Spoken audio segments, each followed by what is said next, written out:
it, going up about 30 feet onto the mezzanine, working on air unit install. Got one on already, it's in place. Working on lifting the second one right now. When we go to a job site and we're looking at our best methods to actually install some of this equipment, we don't necessarily go in there thinking that we're going to be using big design build rigging system. Typically we go into some of these job sites and we're looking at the easiest method. So can we lift this piece of equipment with the crane? Can we lift this piece of equipment with the forklift? Is there a gantry option?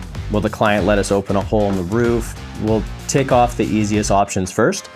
And if none of those are going to work, we will then go towards what we'd like to call a design build rigging system. And that rigging system is going to be very customizable to the actual job itself. In this particular scenario, we had a 23,000 pound air handling unit. We had two of them actually, that we had to lift up 30 feet onto a mezzanine structure. And we had very limited head height clearances, no room for a crane in the building, no room for block and rigging above it. So this was the only option. I have done a few jobs similar to this one. Just the mezzanine really, and the height of the lift is higher than usual, stacking MP25s on top of each other. But yeah, mostly just the mezzanine onto the web of beams up there. The design that's going to lift the air handling unit has to work. We can't design this, spend a week to actually assemble the rigging system for us to be out 6 inches and the lift doesn't happen. So it's very critical at the design stage to actually spend a lot of effort.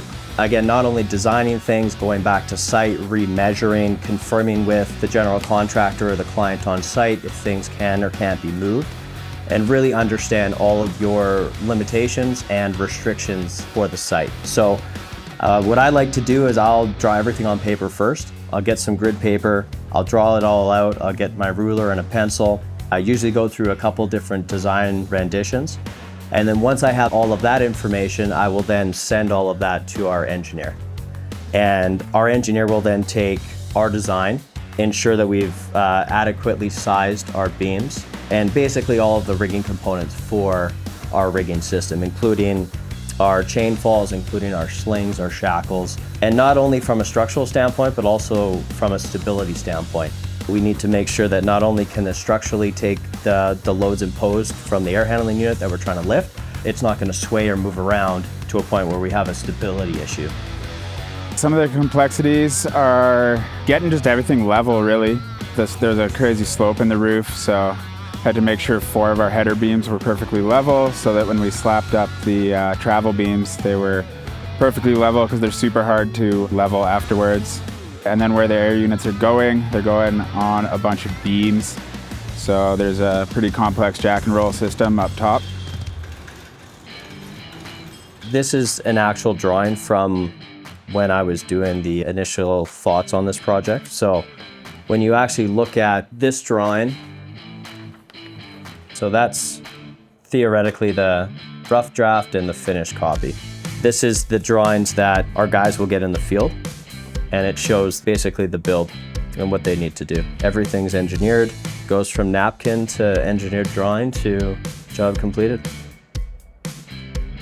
I'll get the drawings either about a week beforehand so I can kind of go over them and kind of get it in my head. I kind of go over it with the crew the best I can. Before we're lifting, we'll go through a pre-lift meeting, make sure everybody knows their role and responsibilities.